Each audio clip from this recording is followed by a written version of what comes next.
Olá, sou William Silva, Food Talk Brasil está no ar e hoje falando de inteligência de mercado, expansão, inovação, com um convidado ilustre, Paulo Bastos.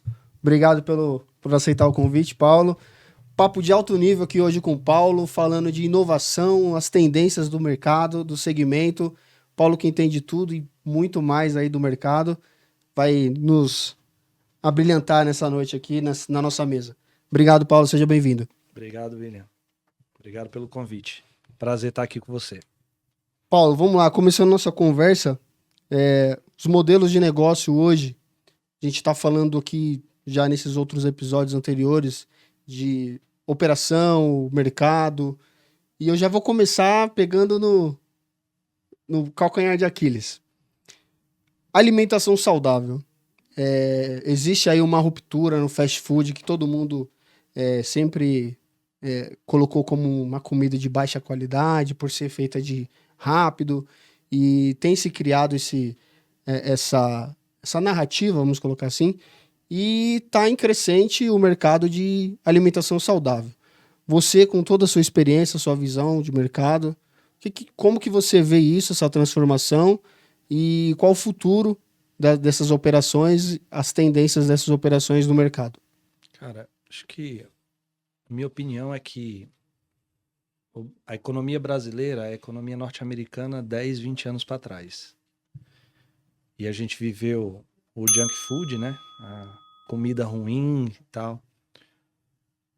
Quando a gente para olhar o movimento de mercado americano, o movimento do mercado brasileiro, a gente percebe que a alimentação saudável ela tem crescido junto com o conhecimento das pessoas. Quanto mais as pessoas mergulham em se conhecer, mergulham na vida saudável, frequentam mais academia, pare para pensar em grandes redes de academia que você lembra o nome de 20 anos atrás, talvez venham muito poucas na tua cabeça. E hoje em dia a gente tem diversas redes, porque isso virou um assunto de interesse nacional. É natural que a comida saudável cresça junto com isso. Mas eu particularmente acho que a alimentação saudável ela é uma seção no cardápio de qualquer restaurante, no cardápio de qualquer tipo de operação, entendeu? Eu não acho que uma operação que nasce e cresce só com uma alimentação saudável, aí deixa eu só parafrasear o que eu estou falando. Uma coisa é um PDV na frente de uma academia. Outra coisa é eu abrir uma loja numa praça de alimentação de um shopping. Porque o que leva a pessoa para a praça de alimentação do shopping é procurar um fast food, né? Agora, o que leva a pessoa para um restaurante do lado de uma academia, para um encontro com os amigos que são dessa onda da alimentação saudável, assim como as pessoas que seguem a questão do veganismo e tal, eu acho que você encontra amparo e frente para todos os públicos, vai depender da praça, mas falando do que a gente estava conversando aqui antes de praça de alimentação, eu acredito muito pouco no desenvolvimento com robustez desses restaurantes de alimentação saudável. Mas eu acredito que sim, como nicho, um ou outro vai dar muito certo por causa da praça ali onde ele está inserido e o perfil do público daquele shopping. Você disse aqui, e bem dito, que a expansão, o crescimento de academias se deu de uma forma, principalmente pós-pandemia, né? Que muita gente buscou se exercitar, ser saudável. Então, se disse que é uma seção do cardápio, que pode ser uma seção do cardápio. Ou seja, toda a operação pode ter ali uma seção de itens saudáveis, fazendo com que essas pessoas, esse nicho de mercado se pulverize, certo? Sim. E quem está hoje nesse nicho só de alimentação saudável vai perder clientes. Uma vez que se pulverize, né? Eu estou dizendo, existe lá X, Y rede de alimentação saudável. A partir do momento que qualquer outra operação passe a vender uma opção saudável, como salada, wraps, essas alimentações, quem está nichado somente para esse público vai perder um pouco, porque vai ter opções, vai ter outros concorrentes oferecendo um produto semelhante. Uhum. Eu posso sair de casa com a minha família, pegar na mão de todo mundo e dizer, vamos comer frutos do mar. Vamos comer massa. Vamos para um churrasco. Mas vai ser muito difícil eu conseguir pegar meu filho pela mão e dizer assim, bora comer uma salada? Hoje o jantar vai ser uma salada. Saca o que eu tô querendo dizer? Sim. Então, mas o público jovem, o público médio, você tem uma tendência muito grande a ter um alcance maior. Só que mix de rua, o mix de shopping, ele é muito variado. Então, como eu te disse, na minha perspectiva, quando você fala sobre o mix de um shopping center, precisa ter ali uma empresa de alimentação saudável para oferecer essa opção ao público. Mas isso não quer dizer que eu pegar minha grana e colocar nisso, o retorno é garantido. Entende o que eu tô querendo Entendi. dizer? Olhando, vamos lá no marketing. Agora, nós estamos em 2025. Taxa de juros a 15%. E vai subir. Então a realidade, eu não creio que suba, mas a realidade é que tratar de investimento hoje é complexo por si só. Então você se aventurar num nicho ou num segmento é extremamente complexo e a gente precisa ser prudente na nossa fala quando fala sobre investir nessa área, né? Sim. Olhando agora, fazendo uma entrada lá no marketing, quando a gente fala para o Matriz BCG, que é fazer aquele quadrado de produto estrela, vaca leiteira, a gente olha vou dar o nome aqui de um concorrente que a gente tem falado muito, o McDonald's, e ele vender salada é um abacaxi, porque não é o produto que conversa com a operação. Mas assim como você disse, se você pega a sua família e fala, vamos comer um lanche, chega lá você fala, eu vou comer uma salada e vocês vão comer um sanduíche, tá tudo bem, eu vou comer minha salada. Não, mas entenda, a salada ela não entra no McDonald's como core. Sim, não é. A salada ela entra no McDonald's como opção a batata frita para garotada que tá comendo o McLanche feliz. Sim. Aí como já tá operando isso, aí a gente expande essa operação. Eu vou voltar aqui uns 15 anos, Paulo, Aham. ou 20, Aham. acho que mais de uns 20, Você que tá velho. o McDonald's lançou a Mac Salad, que Uhum. vinha num copo parecendo era uma salada Caesar, mas vinha num copão assim, parecia de milkshake de 700 ml, ele socava a salada ali, colocava os croutons, colocava um pedacinho de frango, molho, e você comia ali com um garfinho. Então, a salada Caesar era servida nesse copão, e eles faziam uma campanha, Paulo, no verão. Então, circulava, veio na TV, não tinha internet naquela época, não tinha rede social, mas circulava-se muito na TV. Quando você circulava no shopping centers, tinha lá as propagandas falando da salada, que era um produto que eles, talvez 20 anos atrás, já estava querendo introduzir essa opção. Mas digo isso assim, porque é um abacaxi, porque ninguém sai de casa falando assim, vou no Mac comer uma salada, né? A gente sabe o que eles vão fazer lá, o que vão comer, qual que é a preferência. Mas você acha que seria uma inovação, Paulo, essas operações, outras operações, criarem uma seção, como você mencionou, sugeriu, criar uma seção nos seus cardápios de algo mais saudável, menos... vamos colocar fit? Você olhou pelo prisma do copo meio vazio, né? Do abacaxi, certo? Sim. Posso te dar uma outra visão? Claro. Eu tenho alguma dúvida de que no McDonald's tem sanduíche? Não. Mas eu posso ser uma pessoa que tô afim de uma salada, certo? Sim. E aí o McDonald's começa a fazer propaganda de que tem salada. Ele precisa fazer propaganda de que ele tem sanduíche? Não. Mas salada eu com certeza não tô esperando que tenha lá. A partir do momento que ele fala que tem a salada, ele me pega num dia que eu especificamente tô me sentindo cheio, ou eu tô numa dieta específica que precisa daquela salada, e naquele dia ele me ganhou lá. Entenda, esses caras trabalham com métricas muito avançadas de perfil de consumo. Algumas poucas operações de praça de alimentação, eles são âncora. A maior parte das operações de praça de alimentação, deixa eu afastar aqui esse microfone. Algumas poucas operações de praça de alimentação, elas são âncoras. eu acho que o número, eu não sei como é que tá isso pós-pandemia, mas pré-pandemia, o número era mais ou menos assim, ó. 60% das pessoas vinham para a praça de alimentação já sabendo onde vão comer. E 40% vinham para a praça de alimentação para andar ou andavam pelo shopping E escolher. e escolhiam aonde iam comer, né? E isso era um volume de gente tão grande que tem diversas operações pouco conhecidas, mas que estão lá no shopping porque elas viram opção na hora que a pessoa está passeando pelo mix do shopping. Ou né? a fila tá grande, vou ali. É isso. Eu tô precisando comer rápido, vou naquela operação.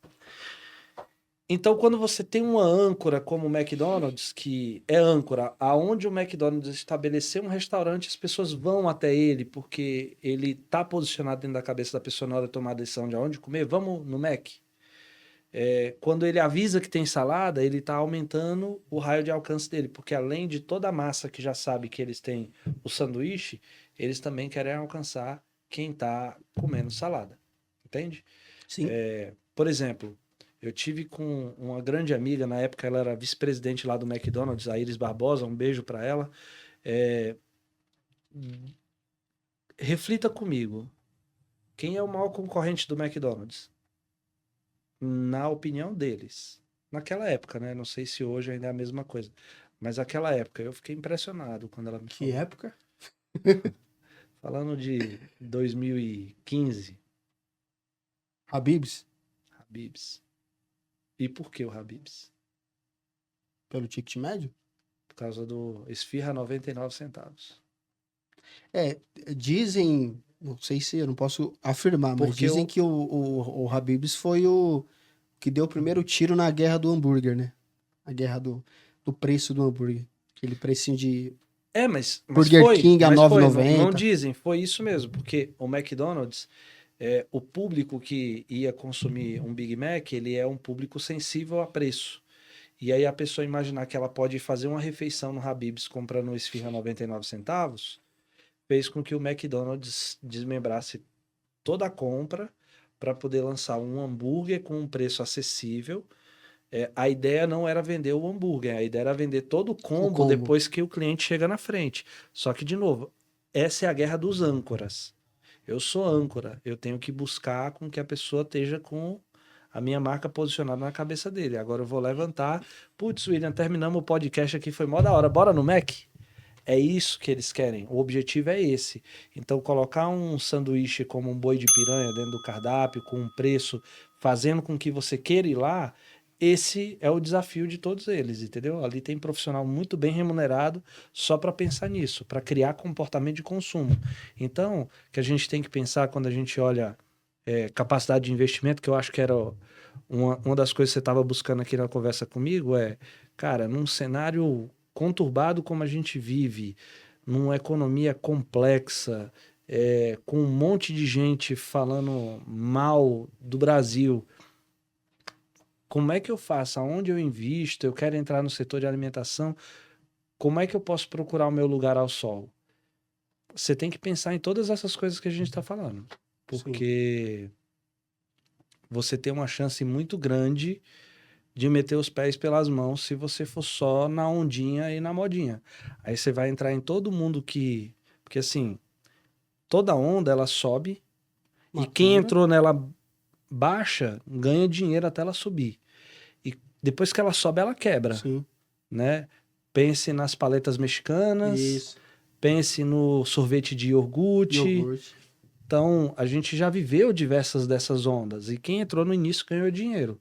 Agora, o problema é para quem comprou lá perto da onda quebrar, que aí, enfim. E aí, quando você fala de alimentação saudável e traz esse desafio para mim, a ótica que eu trago para reflexão eu não acho que a alimentação saudável vá patinar agora. Mas eu acho que é uma alimentação bem de nicho e se ela começa a explodir, ela tem muita facilidade para virar uma seção do cardápio de qualquer restaurante. Show. Assim como no passado, se você lembrar, quando os shoppings se superlotaram, as empresas esvaziaram essa história de restaurante corporativo, ainda tinha empresa antes da pandemia com muita concentração de gente trabalhando em um único lugar, alguns shoppings em praças executivas com um almoço onde era comum você ver pessoas com bandeja na mão, a comida esfriando porque não tinha mesa para sentar, e os grelhados tomando de conta e todas as operações possíveis e imaginárias dando um jeito de colocar algum tipo de grelhado no seu cardápio. Então, tudo que tem um estouro, todo mundo vai tentar acompanhar de alguma forma, porque todo mundo tem que faturar. Sim. Então, o perigo é, cara, e se o concorrente resolve fazer isso, como é que eu fico, entende? Entendo. Então, na hora de procurar fazer investimentos, é isso que você tem que pensar. Boa. Isso tem que estar na tua análise. É isso, pessoal. Você que está nos assistindo, visão do Paulo, que eu corroboro, assino embaixo. Todo produto cresce, matura e começa o declínio. Nem todo tem o declínio, mas produto de moda Sim, tem. ele vai crescer, vai maturar, onde essa maturação que a gente está falando, eu também enxergo que hoje essa alimentação ela está em crescente, né? As pesquisas mostram, os dados mostram isso. Está crescendo. Se você quer inovar na sua operação, inovação não é invenção. Você não precisa inventar. Inovação é você olhar para o que o concorrente está fazendo, olhar o que o mercado está pedindo e você ajustar a sua operação para atender esse público. Como o Paulo falou, a onda vai estar subindo, aproveite que ela está subindo, faça parte dessa onda e quando vier a maturação e possivelmente o declínio, você se readequa, você se reinventa. Aí é se reinventar. Mas inovação é isso. É você olhar para o que o mercado está fazendo e você aplicar na sua operação. A dica que o Paulo colocou aqui, eu achei sensacional. Fica para vocês. Criem uma seção de itens saudáveis no seu cardápio. Coloque uma seção de itens para essas opções que possivelmente, muito possivelmente, a chance de ter sucesso nessas sessões é grande. Porque uma vez que você está com a família e você sentou à mesa e você olhou o cardápio, não sabia, mas tem lá uma seção de itens saudáveis e você está querendo, você pode fazer seu pedido ali mesmo. Acho que é meio mandatório. Você tem que ter coisa sem glúten, você tem que ter coisa para vegano, você tem que... Porque hoje em dia o mix de público é muito amplo. E principalmente se o seu foco é atender famílias, você tem que ter condição de atender famílias. E dentro das suas grandes nuances, né? Lactose. Hoje em dia, antigamente a gente falava, meu filho ficou doente. Hoje em dia a gente procura as razões pela qual meu filho fica doente. E a lactose foi descoberta no meio de tudo isso, né? Então, ter um cardápio preparado para atender os mais diversos tipos de público, ele é importante. Eu não estou querendo dizer que você tem que ter um cardápio com 100, 200 opções, porque eu nem sei se isso vai funcionar. Tem muito restaurante que foi pro saco justamente por conta disso. Mas eu acho que bem ponderado, com opções bem seguras e que sejam cativantes, você tem uma grande chance de ter sucesso no seu negócio. Legal. Paulo, falando de inovação, a gente... Eu tenho uma definição para inovação, tá? Por favor. Então, definição. Pode olhar para aquela câmera ali, Paulo, e deixa a sua opção, definição de inovação. Para mim, definição de inovação é fazer algo mais rápido, mais barato e que faça com que qualquer pessoa se pergunte: nossa, como ninguém pensou isso antes? Precisa de dinheiro para inovar, Paulo? Não, a inovação é coisa lógica. Lógico, parece tão lógico que na hora que você vê, você diz, cara, como é que ninguém nunca fez isso antes? Eu posso te falar um exemplo concreto agora? Claro. Os carros chineses, eles chegaram ao Brasil contra tudo e contra todos. Sim. Todo mundo tinha alguma coisa para falar mal de alguma coisa da China, para dizer que os carros da China não tinham qualidade. A BYD, ela começa nesse cenário. A BYD já se tornou a quarta maior varejista de automóvel do Brasil. E o que ela fez foi entregar um produto de altíssima qualidade que fez a Chevrolet passar vergonha com o Onix. Aí, pelo preço de um Onix, você compra um BYD King que está concorrendo com Toyota Corolla ou mais, porque ainda vem numa versão híbrida com carregamento de tomada e tal, e ele entrega muito por um preço justo. E quando você entra num BYD King, você nunca mais vai conseguir entrar num Gol e se sentir confortável acreditando que você pagou aquele mesmo preço e não o preço do outro, só porque um é da China e o outro é da Alemanha. Entende o que eu tô querendo te dizer? Entendo. Isso é um tipo de inovação. Entregar mais do que o que é esperado. É inovação. Ou entregar a mesma qualidade com preço menor. Também pode ser, mas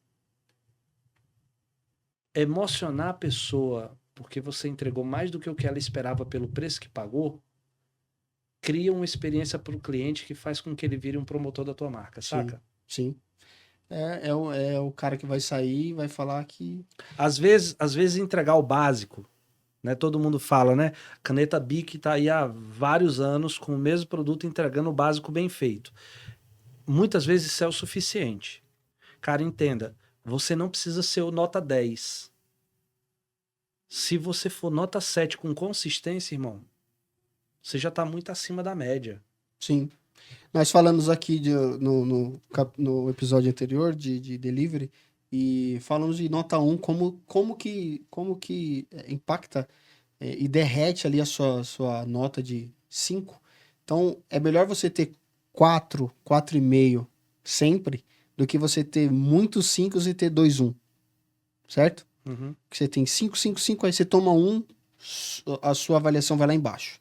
E aí você tem 45 dias para derreter aquele número 1 ali, para voltar a ser o 4,5, 5. Então, é exatamente isso que você está falando. É melhor a gente manter 7, 7, 7 do que a gente ter 10, 10, 10 e daqui a pouco ter 1, 1, 1. Mas Porque eu aí, posso te falar, aí a sua média cai para 5, eu né? posso te falar a Cai minha para 4. opinião sobre métricas de estrelas em aplicativos. Sim. Ninguém devia ter o poder de dar um 1. Por quê?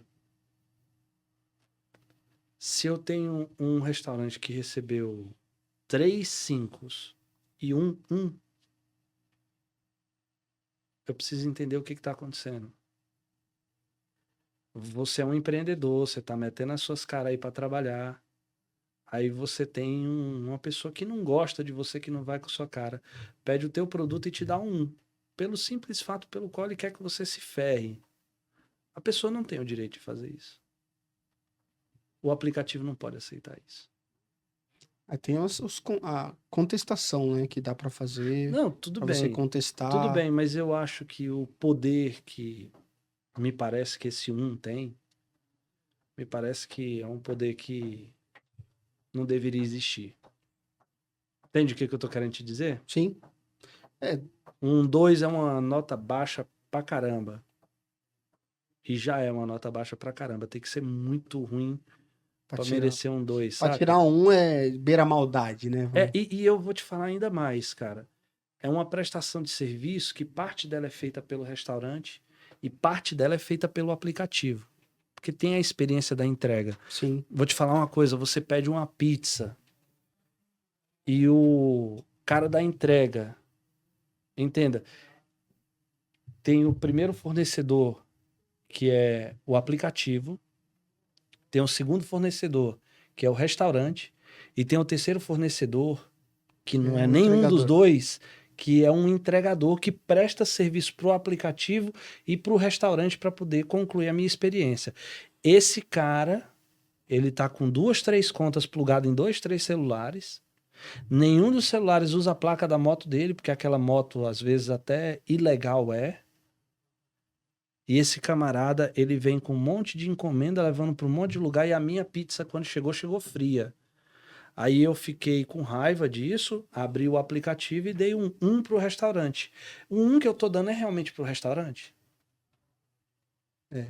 Hoje tem as opções são distintas, né? Não, A mas nota como é... do... Mas eu sei que eu posso dar a nota do entregador, mas qual consumidor está instruído ou tem a consciência emocional poucos. de saber que vai lá e dá a nota Nós pro falamos entregador? exatamente disso aqui, que não são todos que têm essa distinção, sabendo que o entregador e a operação são coisas separadas e que tem a opção de você avaliar os dois. eu vou colocar essa situação, pô. Por exemplo, o motoboy pegou sua pizza, Aham. tá? E tava no aplicativo que ele ia chegar em 20 minutos.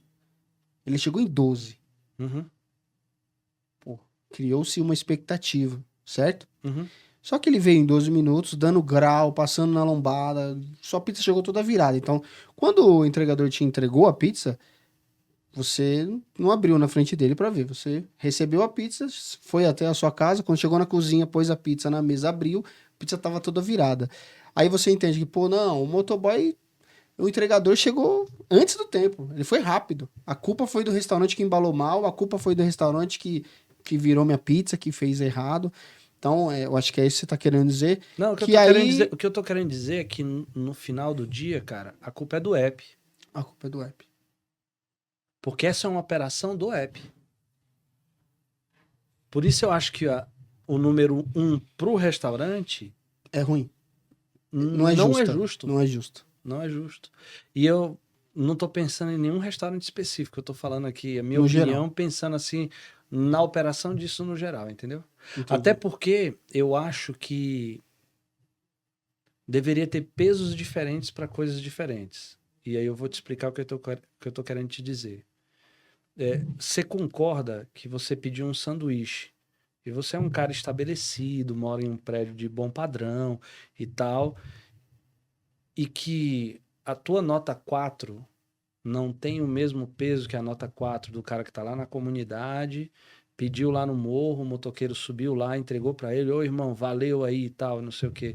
Você concorda que um 3 teu, eventualmente, em aspecto de perspectiva de exigência de qualidade, tem um peso diferente de um 3 do camarada que tá feliz só por alguém ter aceitado e Sim, deixar a comida lá para ele? sim. Que aí a nota não fez o menor sentido entre a correlação consumo de produto e tal. Teve a ver com relação às questões socioeconômicas do nosso país, você entende? Sim. Mas a gente está consumindo no meio disso. É. E a gente Aí, tem que entender, a gente tem o Morumbi e tem a e Brasilândia tem lá, o Heliópolis, Paraisópolis. Paraisópolis, Paraisópolis. a gente tem Parada Pinto e tem Cachoeirinha, dentro do mesmo raio. Então, irmão, é complexo. Gerir isso é complexo. Eu não queria estar na pele da galera dos aplicativos aí, não. Mas É, que eles têm complexidades para resolver, eles têm. a 99 voltou aí, né? Tem uns 2 meses. E a experiência foi boa. Eu fiz um pedido lá, a experiência foi boa. Acredito que a inovação que eles trouxeram para o mercado, além da concorrência que é super bem-vinda, né? Que nós discutimos bastante aqui falando disso, para quebrar essa hegemonia, esse poder todo do iFood, que tem tudo no mesmo aplicativo. Eu digo transporte. Então não é só alimentação. Então, né, se você entrar no 99, o aplicativo 99, aí você vai entrar na seção transporte, para você pedir um táxi. Você vai entrar na seção logística, né? Semelhante à Lala Move, onde você despacha itens para algum lugar. E aí vai entrar na parte de food.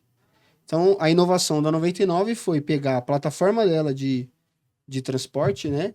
Como a Uber, e transformar tudo num aplicativo só. Então, como a gente falou aqui, todo mundo falou assim: ó, vamos pedir um iFood. Ninguém fala, vamos entrar lá para ver o que vai pedir. É direto o iFood. Vamos pedir um iFood, virou um jargão onde todo mundo fala isso.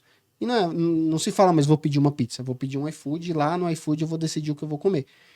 E a 99 trouxe essa inovação, onde dentro do próprio aplicativo dela tem todos os serviços dela. Desde transporte por aplicativo, né? Semelhante à Uber, que ela já fazia. E entrou agora com alimentação. E tem também cargas, né? Sob demanda. Que nem a Lala Move, para você despachar mercadorias, coisas. Mas é isso. O papo aqui tá... Tem que aparecer. Acho que pensando aqui alto, né? Acho que uma galera para conseguir derrubar o iFood da posição que o iFood tá, que é uma posição mental muito bem estabelecida na cabeça das pessoas. Você mesmo disse, né? Vamos pedir um iFood. Eu acho que esse cara tem que pensar em alguma coisa que traga comoção nacional. Aí eu vou te dizer alguns, observando, né? Eu nunca me aprofundei muito nesse mercado, mas observando, eu já vi cenas de pessoas na rede social falando que eu não posso subir aí para deixar o seu pedido aí, eu preciso que você desça. Aí a pessoa diz, não, mas eu quero que você suba. Aí ela fala assim, é porque a tornozeleira eletrônica perde o sinal se eu subir. E nem existe tornozeleira eletrônica, mas é o fato de fazer a pessoa descer, né? Obrigar a pessoa a descer. O aplicativo não me obriga a subir. Então eu vejo que existem aspectos que criam comoção pública, né? Mas tem um aspecto que eu acho que dá para ser explorado comercialmente por algum player que queira entrar nesse mercado. E eu vou te dizer quais são. Vai falar assim, Paulo, de graça? Vou. Eu te diria que qualquer aplicativo que se propor a dizer que quando o cara está entregando em nome do aplicativo, ele tem que respeitar as leis de trânsito, eu acho que geraria comoção muito forte. Saca? Tipo, quando o cara tá plugado na plataforma da água de Lindóia, ele tem que respeitar o limite de velocidade, ele tem que isso, ele tem que aquilo, senão ele perde parte da comissão dele da entrega. Isso dá pra fazer, né? Monitora, né? Monitora. Os celulares monitoram essas coisas. Você tá passando o trajeto ali, você tem cada rua. Você tá dando responsabilidade a isso. Responsabilidade social. Centenas de vezes minha esposa já pediu para eu esperar descer no prédio, ir até a portaria e olhar, tipo, vai chegar fulano para trazer o negócio. O nome não tem nada a ver com a pessoa que disse que vinha. Falava que quem vinha entregar era uma mulher, quem chegou lá foi um homem.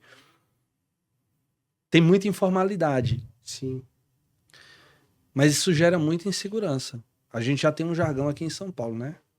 Nada pode te dar mais medo do que chegar 2 caras numa moto com uma mochila de entregador atrás. Acabou a paz. A tua alma sai do corpo e vai embora. Você já pega o celular e tal. Ou seja, é um estigma que os entregadores e que as marcas que trabalham com isso estão carregando. Por quê? Porque realmente tem bandidos fazendo isso e tem muita imagem de motoqueiro se fazendo de entregador, mas que é bandido, né? Então eu acho que uma triagem mais profunda da qualidade dessa mão de obra que está trabalhando é importante. Isso eu não estou querendo dizer que não é justo uma pessoa, mesmo que cometeu crimes no passado, ela ser reintegrada. Eu não estou falando para quem já pagou pelo que fez. Não. Eu estou falando por quem está fazendo errado hoje. Sim. Entendeu? Não, e até mesmo essa pessoa que vai se reintegrar, essa sua sugestão de respeitar as leis é um favorecimento dele mesmo. Porque se ele for pego cometendo outras infrações, é pior para ele. Dezenas de condomínios por aí, William, você tem um limite de velocidade. Se você entra e passa esse limite de velocidade, a sua habilitação fica bloqueada e você não entra mais ali dirigindo. Tem ferramentas para controle.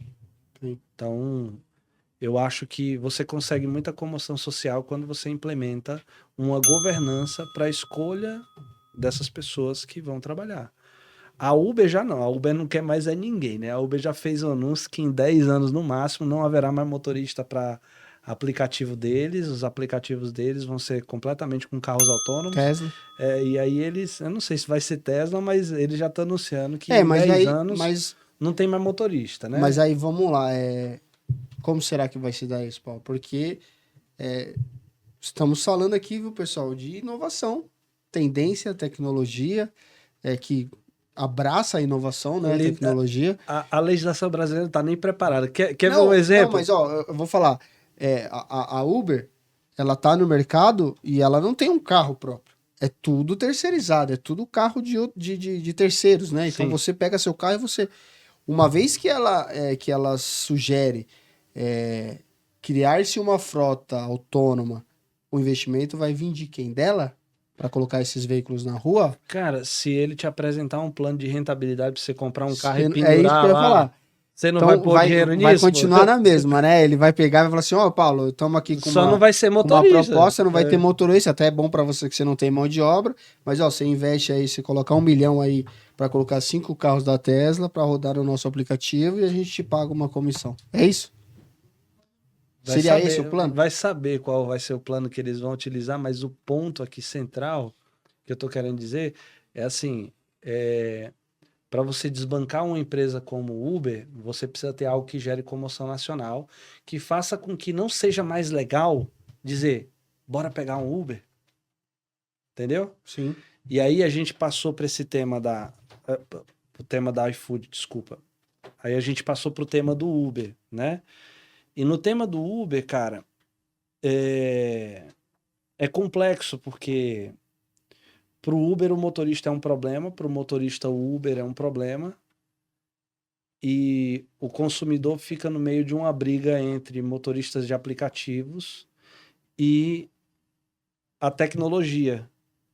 E agora o governo também está querendo morder sua fatia, então encarecendo, né? Acho que do dado que eu olhei, o transporte por aplicativo foi o item que mais impactou na inflação aí no último trimestre. Então, você percebe que está tendo uma movimentação muito grande nisso e a Uber está nesse plano de querer colocar carros autônomos, né?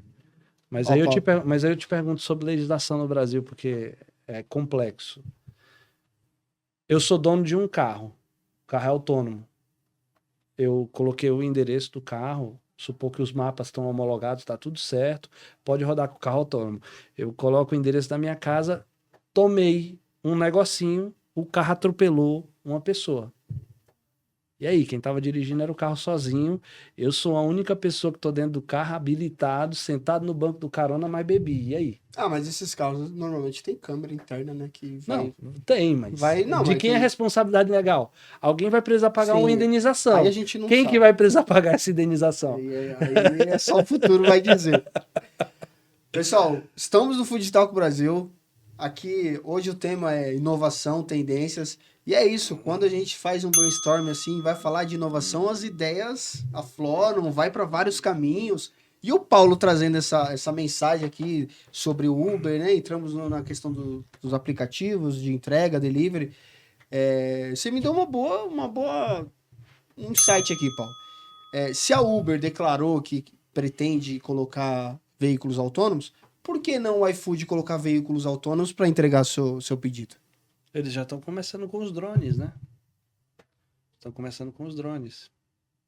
Eu vi o drone, eu vi eles estavam eu vi uma entrega de drone, mas não foi de alimentação, foi de farmácia, de medicamento. Se eu não me engano, no Guarujá, Baixada Santista. E o drone caminhou pela orla da praia para ter maior segurança, porque estão em testes, né? Ele foi pela orla da praia e chegou até o apartamento da pessoa que solicitou. Então, foi um dos primeiros aí que recebeu, fez o pedido e recebeu o medicamento via drone. Então, você acha, Paulo, que no futuro próximo poderemos ter drones aí entregando pizzas? Acho Isso que... já acontece lá fora, né? Sim, lógico. Numa acontece. pequena escala, mas já estão acontecendo. Mas aqui no Brasil, não vamos entrar no mérito Cara, desculpa. social, Desculpa. mas aqui no Brasil... O Brasil é um país avançado para certas coisas. Tem 3 anos a guerra da Rússia com a Ucrânia, que foi a guerra que popularizou o uso de drones.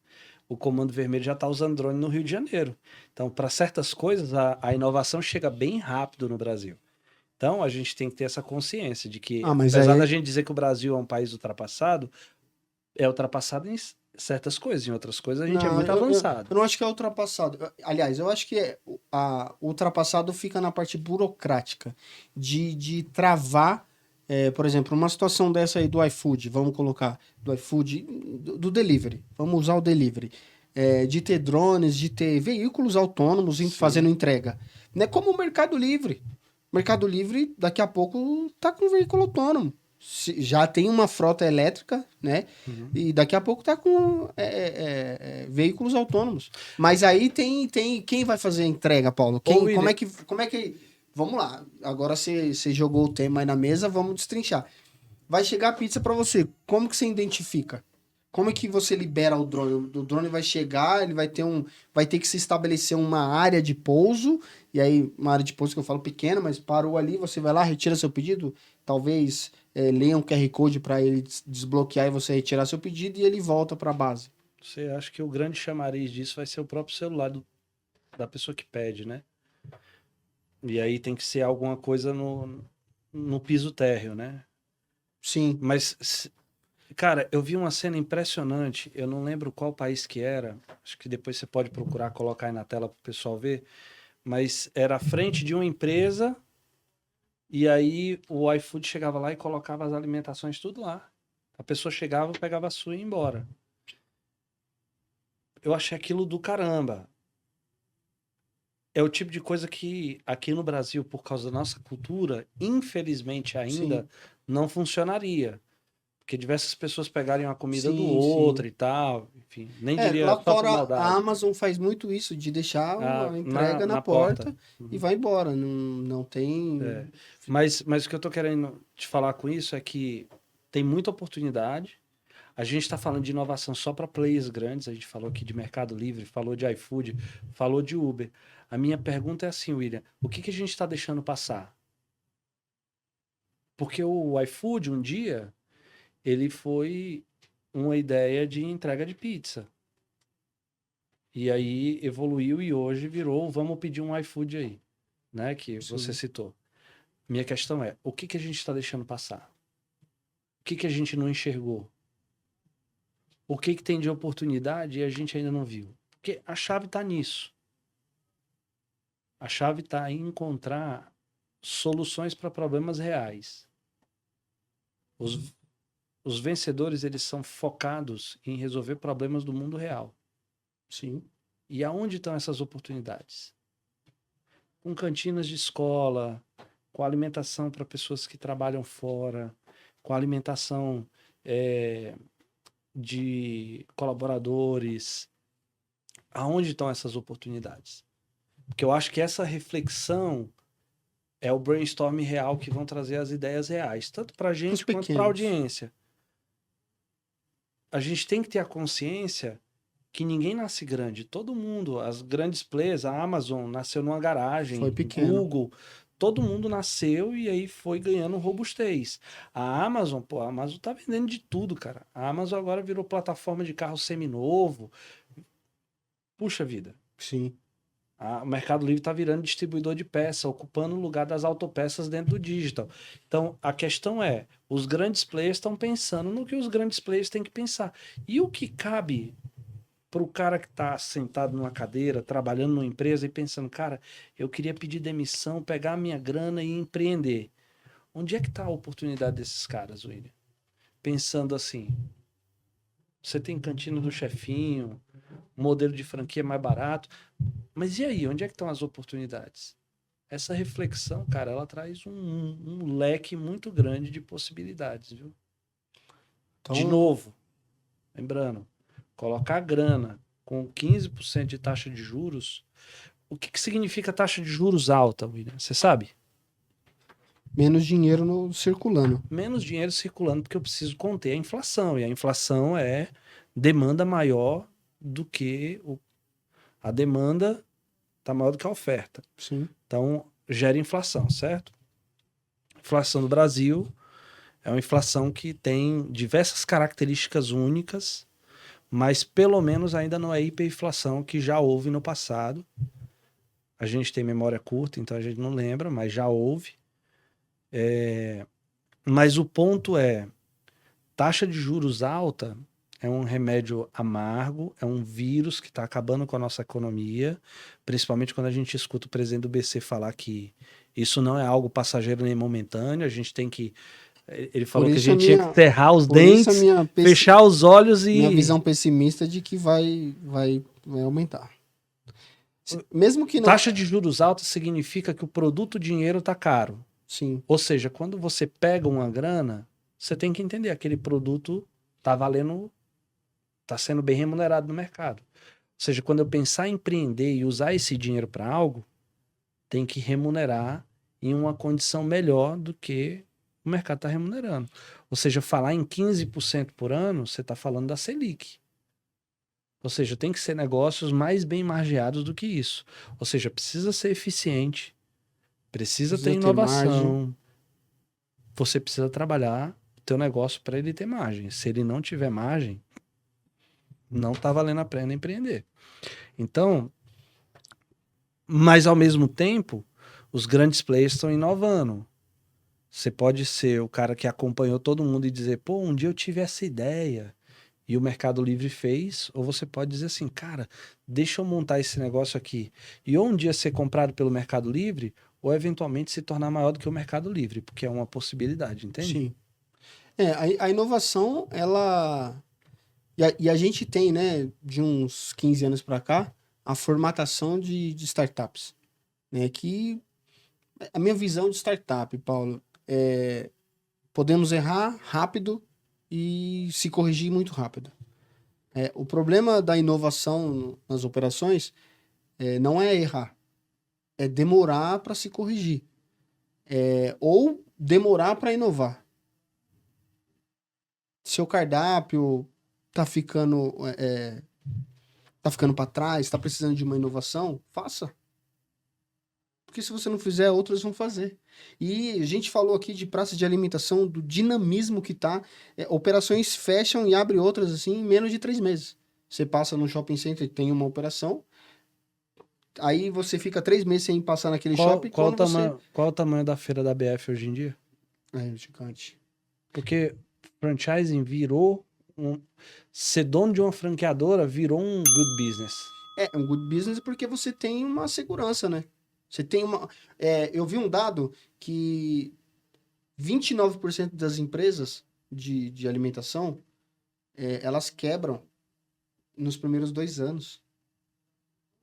Por conta de tudo que a gente falou aqui de gestão, de giro de estoque, de inovação, de administração da operação. E quando você pega esse número para franquias, o número de 29 cai para 0,5. É menos de 1%. Digo, quando você investe numa franquia, nos primeiros 2 anos você não vai quebrar. 30% quebra nos primeiros 2 anos. E na franquia, como você tem todo um suporte por trás, esse número cai para 0,1%. Então, assim, a discrepância é enorme. Então, esse good business aí é o quê? Eu vou pôr o dinheiro onde que eu tenho menos risco. E hoje eu estava refletindo sobre tudo que a gente falou aqui, Paulo, e, cara, eu fiquei surpreendido, assim, que é uma coisa que não passava na minha cabeça e passou hoje quando eu estava ouvindo esses dados. Eu comecei meu negócio em 2015, 2016. Eu passei por uma pandemia, cara.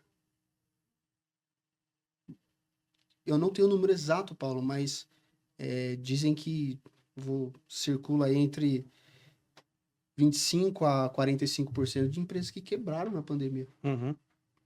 E assim, quando eu parei e refleti sobre isso, falei, cara, eu passei por uma pandemia. Teve muitas empresas... Como empreendedor. Teve muitas empresas que não suportaram. Empresas que estavam talvez mais... como eu posso dizer? Mais preparadas, né? Do que eu. Pareciam. Exato. Pareciam estar mais preparadas do que eu. Pô, essa operação fechou e eu passei por uma pandemia. Então, eu refleti e falei, cara, eu sou muito inquieto e o meu negócio, eu sempre olho para a inovação. É exatamente o que você disse aqui pouco tempo atrás. Eu sempre olho pro meu cliente final, olho para o meu parceiro, né? Hoje as escolas são meus parceiros, meu cliente final são os pais, porque eu não vejo os alunos das instituições como meu cliente da instituição, né? Assim como os pais, mas para mim os pais são os meus clientes e a entrega ali para o filho é um resultado final de todo o trabalho. Então, essa parceria que eu tive nas instituições me mostrou o quanto vale a pena a gente estar inovando, a gente está buscando inovação de novo, não é pôr dinheiro. O primeiro passo é reter dinheiro, como que eu corto margens, como que eu diminuo essa margem aqui de desperdício, aumento minha margem de lucro. E poucas empresas olham para isso. Quer ver uma outra informação? Poucas empresas têm uma estrutura, e eu estou falando de média empresa, de uma estrutura de marketing que na crise ali vai te dar uma solução. Não tem, eles não têm. É só os grandes que têm. Então, isso são informações assim que quando eu trago para mim, eu falo, pô, eu me preparei na pandemia, eu trabalhei, eu busquei, não fiquei esperando as coisas acontecerem. Que a gente tem que, como empreendedor e pensando em inovação, a gente tem que estar um passo à frente do que está acontecendo. Sempre pensando no dia seguinte. Como que eu posso melhorar? Como que eu posso reduzir? Como que eu posso cortar? Né? Como que eu gero mais receita? Que é o que você falou, que eu olho para o meu cliente, que são os pais dos alunos ali em uma das minhas empresas, que é a Cantina do Chefinho, e como que eu posso atender esse pai melhor? O que eu posso fazer a mais para ele? Para dar mais comodidade para ele. Então, a minha visão, e eu tento passar essa visão para os meus funcionários que estão abaixo de mim, de terem essa visão, de olharem para os pais e ficarem inquietos em buscar soluções para eles. E, claro, para as instituições. O que a gente pode melhorar na escola? O que eu posso trazer? O que eu posso fazer? Né? Então, tendências de inovação tá sempre no meu radar. E isso é um dos motivos que a gente tá em forte crescimento, graças a Deus e a todo esse esforço. Legal, legal. Acho que primeiro, todo empreendedor que conseguiu sair da pandemia e permanecer vivo tem que ter a consciência de que nós vivemos uma onda muito grande de falências e pedidos de recuperação judicial de centenas de milhares de empresas no Brasil. Se você está conseguindo sair vivo do outro lado, se orgulhe. Se orgulhe, porque há razão de muito orgulho, porque foi um momento muito complexo, que como tudo na vida gerou oportunidades e desafios. A economia atual do Brasil gera oportunidades e desafios. Mas quando a gente está procurando soluções para problemas, eu falei agora há pouco, os campeões, eles vivem de encontrar soluções para problemas reais. Dentro do universo de cantinas escolares, eu imagino que a análise de SWOT de vocês deve apontar para vocês um risco quando você vê a disciplina de empreendedorismo fazendo as crianças fazerem doce para vender numa feira de empreendedorismo. Porque elas não deveriam estar fazendo isso para vender na feira de empreendedorismo, elas deveriam estar fazendo isso para vender na cantina da escola. É verdade. Como produto de linha. Entende o que eu estou querendo te dizer? Sim. Eu acho que as famílias, elas não têm conhecimento suficiente ainda do quão importante é a alimentação regulada para ser vendida em escola, como, por exemplo, os salgados assados que não podem ser fritos. Aí eles ficam comparando o valor de uma coxinha fora, esquecendo de levar em consideração o tipo de preparo de uma coxinha que é vendida dentro de uma escola, por causa do processo mesmo. Sim. Então, ainda existe muitas oportunidades. Entende o que eu estou querendo dizer? Ainda existe muita oportunidade. Paulo, oportunidades, a gente está falando aqui de inovação, entramos agora em oportunidades. Parceria é uma bela inovação, concorda? Sim. Como que você avalia parcerias? Vou colocar você como que da Knowledge, sua rede de escolas, buscou um parceiro, Cantina do Chefinho, né? E nos deu a oportunidade de trabalhar nas unidades. Você, como empreendedor, mesmo que né, na sua área de educação, como que você avalia uma parceria? Quais são os critérios que você colocam para colocar um parceiro para dentro? Digo isso, é, mencionando aqui a audiência, dizendo para ela o que você faz ou o que você faria para adquirir essas parcerias, trazer parceiros, quais são os critérios que você usa e deixa como dica aí para a audiência para utilizarem para formatar parceiros na sua operação? O nome que você usou é o grande funil. Parcerias. Você tem fornecedores e você tem parceiros. Acho que quando você transcende a condição de fornecedor e vira um parceiro, já é meio caminho andado, entendeu? Mas aí o, o, o fornecedor ele se torna um parceiro. Mas quando você procura um fornecedor, por exemplo, você procura um Quando você encontra, fornecedor. quando você encontra a possibilidade de parcerias, mais do que só fornecimento de serviços, porque o que faz um colégio querer procurar um parceiro para operar uma cantina? É o fato de você querer se concentrar no teu core business. Teu core business é educação. Aí você deixa com que a alimentação seja uma preocupação de quem é especialista disso. Aí o especialista disso cuida daquilo de maneira que a tua entrega operacional seja linear, dentro do mesmo padrão ou até superior. O que não pode ser inferior, Sim. porque não pode criar uma ruptura no atendimento das crianças, entendeu? Então, quando você procura um parceiro para qualquer tipo de coisa que você faça, o que você tem que se concentrar é em entender: eu estou procurando um fornecedor ou um parceiro? São duas relações completamente distintas. Mas dentro da minha visão, o primeiro e mais importante funil de tudo é você encontrar parceiros e não fornecedores.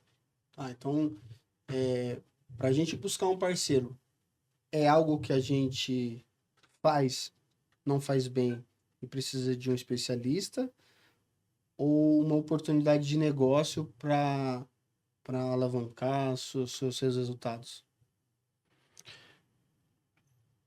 Seu critério para isso.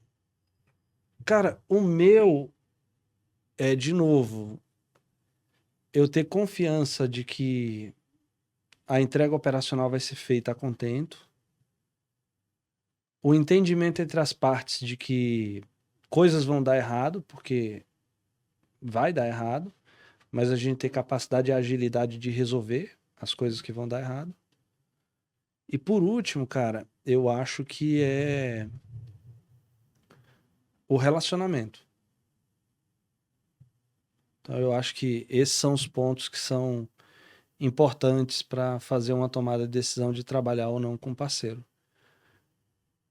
Mas, de novo, é muito complexo, porque vai sempre depender de o quão estratégico aquele tema é para você, o quão comoditizado esse tema é para você ou não, entendeu? Entendi. Então, critério primeiro aí, primórdio, é focar no seu core business. Então, buscar um parceiro que vai Te dá atender tranquilidade para você. numa lacuna que você tem, e aí você coloca esse parceiro. Então, esse aí seria um parceiro operacional, não estratégico. Mas quem disse que a operação não é estratégia? Não, eu tô te perguntando. Então, Você vê como operacional ou estratégico ou para você é os dois? não, eu acho que uma parceria ela é estratégica quando ela é ampla e uma parceria ela é operacional quando ela não é ampla, quando ela é algo pontual para resolver ali uma questão pontual. Exemplo, uma escola vai precisar de uma empresa de segurança armada em uma escola pontual por causa da praça onde ela está. Não é algo que você está usando na rede. É uma parceria operacional. Só É naquele. pontual, é para aquele negócio, para resolver aquele problema daquele momento.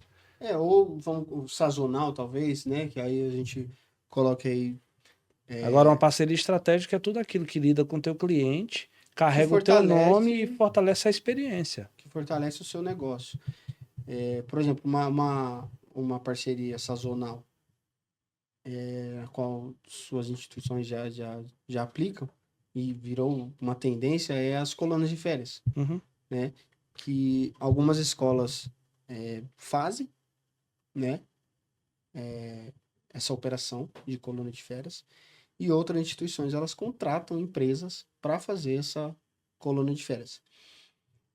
A Cantina do Chefinho está estruturando um planejamento para fazer essa colônia de férias, Uhum. porque nós já estamos na instituição, temos a parte de alimentação que é 50% do investimento dos pais ali por conta do lanche, do almoço, e a tendência é a gente formatar uma operação de recreação com vários atividades durante o período e oferecer para o colégio. É uma parceria, aliás, será uma opção estratégica para o colégio, mas sazonal, porque é para o período de férias, não é no decorrer do ano Uhum.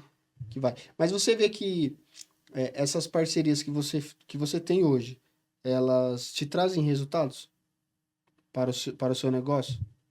Lógico. Se não trouxer resultado, não tem por que seguir com as parcerias, né?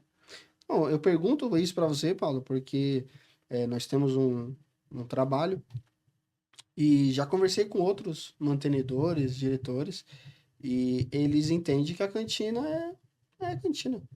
E quando eu cheguei a falar da importância e tal, falou, não, o pai procura a educação aqui. O pai não matricula ninguém na escola pensando na comida.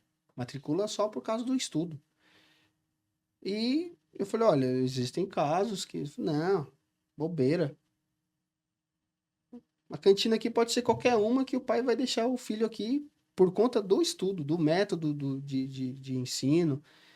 Falei, tudo bem, Mas se houver uma ruptura na alimentação do filho dele, isso vai ser um problema crítico vai para a escola. impactar. É uma Ele pode ter segurança que se acontecer qualquer coisa, ele vai segurar a onda. E tá ok. É previsto. Mas não vejo que foi isso, assim. Foi exatamente assim. Não, aqui a cantina a gente pode. Qualquer uma cantina que tiver aqui tá bom, porque o pai não coloca o filho na escola pela cantina, coloca pelo estudo, coloca pelo ensino. Então, mas aí é uma fala arrogante, né?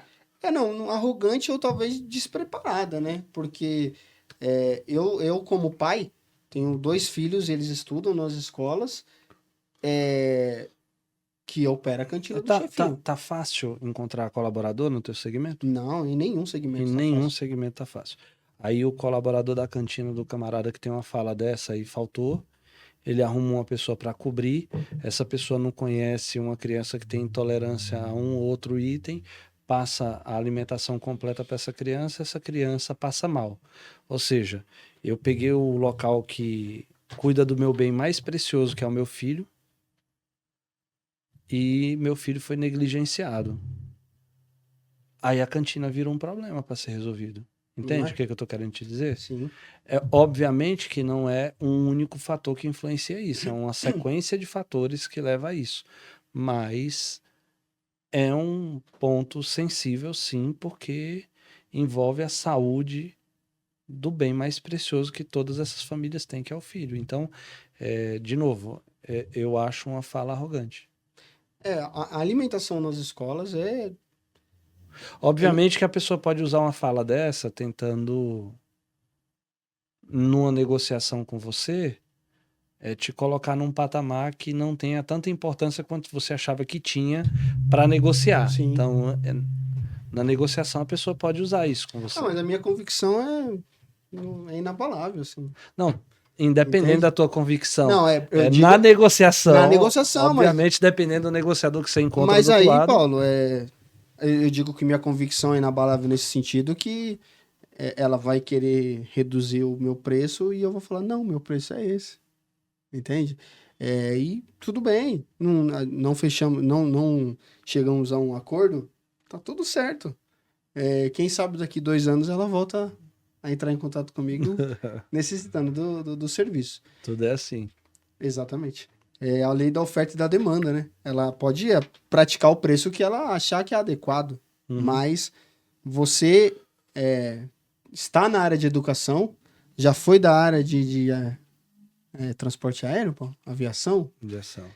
e dentro disso já teve parcerias com a alimentação. Então, você não está aqui sem saber o que está falando, tá? Uhum. Então, Paulo é um grande gestor, multiempresário, já trabalhou na área de aviação, começou nas companhias aéreas, mas eu vou falar aqui para o que o Paulo me disse uma vez. Ele falou, William, eu comecei nas companhias aéreas, migrei para alimentação, coisa que as pessoas fazem ao contrário, começa na alimentação, principalmente nos aeroportos, né? E Paulo tem uma empresa que Você fez esse caminho, né? Você entrou fiz, no aeroporto, né? eu comecei, na verdade assim, não foi nem aeroporto, eu comecei na lanchonete de um supermercado. Em 2002, 2003. Eu Caramba. comecei numa lanchonete de supermercado da rede Compre Bem, que era do Barateiro. E, pô, muito tempo atrás. Pô. Eu tinha 15, 16 anos e comecei, como é que é o nome? Rotisseria, né? Tem a Aham, rotisseria, que é uma lanchonete. aham. Naquela época era rotisseria e tinha lanchonete que fazia aqueles frango assado e fazia. Aí tinha, junto com o mercado, tinha confeitaria que se fazia. Foi uma das grandes expansões. E quando você chegou no Pizza Hut que você aprendeu a fazer pizza frita, como é que foi? Pô, pizza frita, não pode falar isso, pô. Todo mundo sabe que é pizza frita. E foi uma das primeiras expansões do Abílio Diniz, quando comprou a rede Barateiro, que era uma rede mais simples, né? Aham. E investiu, comprou e virou Compre Bem. Até ficou Compre Bem Barateiro, aí depois ficou só Compre Bem. E essas lojas foram remodeladas para o modelo de multisserviços. Aham. Porque o Barateiro era um mercado grande. Era um Uhum. mercado grande. Uhum. E quando veio o Compre Bem, aí tinha a seção de rotisseria, tinha a seção de grãos, que hoje todos os mercados têm, né? De Aham. grãos natural ali, cereais. Então ele, pô, o cara é visionário, né? Billy É, Diniz, lógico que é. nos anos de 2000, ele já tinha-se o Extra, mas o Extra era hipermercados, então eram gigantes, coisa monstruosa lá de grande, né? Dentro de shopping centers, principalmente, rodovias aí. E ele veio com a mesma proposta, mas para os mercados um pouco menores, que eram esses barateiros. E ali, pô, eu lembro que eu fui contratado e eu rodava todas as seções, todos os departamentos do mercado. Tá, Ficava na padaria, deixa, ficava no. posso te fazer uma pergunta, cara? Claro. Qual o conselho que você tem para um moleque de 16 anos, velho? Olhando essa tua trajetória aí, que você... Olha, a gente sempre coloca aqui, Paulo tá indo pro final aqui. Brincadeira, Paulo, mas eu sempre peço pro convidado deixar uma mensagem final aí pra audiência, mas eu já disse isso aqui no primeiro episódio, repito, com convicção. Você que está começando, dedique-se. Faça aquilo que vocês têm amor por fazer. Paixão por fazer mesmo. Porque eu nunca olhei para o dinheiro apenas. Pô. Eu ouvi da minha mãe: faça o que você gosta de fazer, que o dinheiro vai ser uma consequência dos seus resultados. Porque, advogado dá muito dinheiro. Vou fazer direito. Vou fazer direito e daqui 20, 30 anos serei um senhor com dinheiro, doente, me tratando, gastando todo o dinheiro que eu ganhei para me tratar, porque foi uma vida insatisfatória. Então, para você que tem 16 anos, 15 anos, está começando no mercado de trabalho, faça aquilo que te brilha os olhos. Dedique-se, dê tempo ao tempo, né? O Pomini teve aqui, disse que hoje os jovens não querem mais dar o tempo devido. Você veio de família rica ou você veio de Não, eu família vim de pobre? família simples. De É? família simples, desestruturada. A minha mãe me criou sozinha, né, sem o meu pai, não tive a figura paterna. A minha mãe foi meu pai e minha mãe.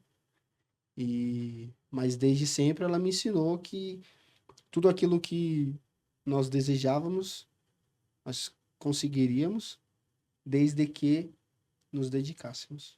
Você sabia que na educação superior à distância, William, 80% de quem frequenta a educação superior à distância são pessoas no perfil da sua mãe? Não. Mulheres mães solteiras. É um absurdo, mas é verdade. E aí eu te pergunto o seguinte, William. Para os filhos dessas mulheres que estão estudando, tentando fazer uma carreira, tentando construir um caminho de sucesso e tal, para os filhos delas com 16 anos, qual é o recado que você tem? É isso que eu disse, Paulo. É se dedicar. E, ó, essa área em que eu atuo aí há 20 e poucos anos, Você tá velho. tô ficando. Mais de 22 anos aí, 23 anos atuando nessa área, foi uma área que me deu todas as oportunidades. Mas a sorte é estar preparado quando a oportunidade aparece, né? Ter sorte é estar preparado quando a oportunidade aparece. Estamos aqui chegando ao fim de mais um episódio. Hoje com Paulo Bastos, falando de inovação, tendências. A gente entrou aqui em vários quesitos, desde mão de obra, de aplicativos, de processos da operação. Então, como a gente acabou de mencionar, isso vale para tudo. O nosso universo food service, fast food, ele é complexo, cheio de desafios, cheio de problemas. Nós estamos aqui para olhar para os problemas e desviar para a solução, certo, Paulo? É Olhe para o isso. poste, mas desvia do poste. É. Então, olhe para o problema e desvie buscando a solução para todos os problemas. Essa é a dica de ouro do Paulo em inovação, em tendência, é fazer o básico, o simples, bem feito, todos os dias. Sempre ser 7 é melhor do que 10, 10, 10, 1, 1, 1, certo, Paulo? Vamos manter a média, que hoje em dia você manter Acima da média, já tá é isso, excepcional. é isso. E, cara, obrigado, Paulo. Foi Obrigado, digo eu. sensacional aqui estar com você, debatendo tudo isso, falando dessas tendências, essa visão sua de mercado para tudo, né? O Paulo, como eu mencionei aqui, passou pela aviação, passou pela alimentação, hoje está mais focado na educação com a sua rede de escolas. Mas é um cara que tem muita experiência, muita bagagem, muita visão sobre tudo que está acontecendo no mercado. Hoje em dia me dá muitos toques aí, me dá muitas dicas sobre o meu negócio. Estamos juntos ali operando em algumas escolas dele, a Cantina do Chefinho, e é sempre honroso para mim, Paulo, ter você me orientando, me passando essas informações, essa sua visão, que eu me alimento dela, que eu trago ela para mim e vou refletir no que eu posso melhorar, no que dá pra gente fazer. É, eu não sei se você vai concordar ou não, mas eu às vezes digo não sem dizer não, mas sempre dá pra fazer. E é isso. Para gente encerrar aqui, Paulo, por favor, eu quero que você olhando naquela câmera aí, deixe uma mensagem final para nossa audiência sobre a sua visão de mercado, de, de, de inovação, de tendências, e não só no fast food, no food service, mas para a vida. Para a vida é complexo. O que eu posso dizer? Encontre propósito para a vida. O propósito que eu encontrei para minha vida foi entender que Deus precisava que algumas coisas fossem feitas na terra. E ele precisa de braços e pernas para fazer. Então eu me propus fazer isso. Eu tento entregar o melhor que eu posso, tentar errar o menos possível, ter paciência comigo mesmo de entender que ninguém é perfeito. E eu procuro viver a minha vida de uma maneira tal que eu possa causar o maior impacto positivo possível, mas tendo paciência quando isso também não for possível. Mas procure propósito, procure razão pela qual você faz as coisas que você faz e tente. A gente tem uma máxima no nosso grupo educacional que é o nosso propósito. Nós trabalhamos para inspirar vidas que transformam o mundo. Tente ser inspiração. Busque todos os dias impactar o mundo de alguma forma positiva. Tente ser instrumento nas mãos de Deus. Tente ser luz. E eu acho que a palavra não é nem tentar, a palavra é fazer mesmo, saca? Então eu acho que quando você encontra propósito real na sua vida, você faz as coisas com muita alegria e você pode até se sentir cansado fisicamente. Mas a exaustão mental que qualquer demanda chata possa te trazer, ela é substituída por gratidão, por você poder contribuir com algo que você acredita. Então, eu deixo aqui, são boas energias, boas vibrações para todo mundo que assistir isso. E se eu puder dizer alguma coisa, acredite em você, acredite em Deus, acredite que você é uma pessoa importante e que o sacrifício de Cristo foi feito por você. Depois disso, meu irmão, todo o resto é lucro. Que mensagem, Paulo. Que mensagem. Paulo, foi um prazer enorme ter você aqui com a gente, por compartilhar toda essa sua visão. E fica só a gratidão aqui, a satisfação de ter você com a gente. Valeu. E você que nos ouve, siga-nos nas nossas redes sociais, Instagram, TikTok. Acesse o nosso portal, foodtalkbrasil.com.br. Tem muitas informações lá valiosas para o seu negócio, para a sua operação. Se inscreva no nosso canal do YouTube. Estamos também na plataforma Spotify. Você pode estar ouvindo aí no seu carro, enquanto trabalha, enquanto faz algo, uma corrida, uma caminhada, ouvindo o nosso episódio. Bom, Food Talk Brasil tá seguindo com seus episódios, seus convidados. Maratone, assista os outros também. E a gente está aqui por você, para vocês, fazer essa operação fast food, food service cada vez melhor. Obrigado, pessoal.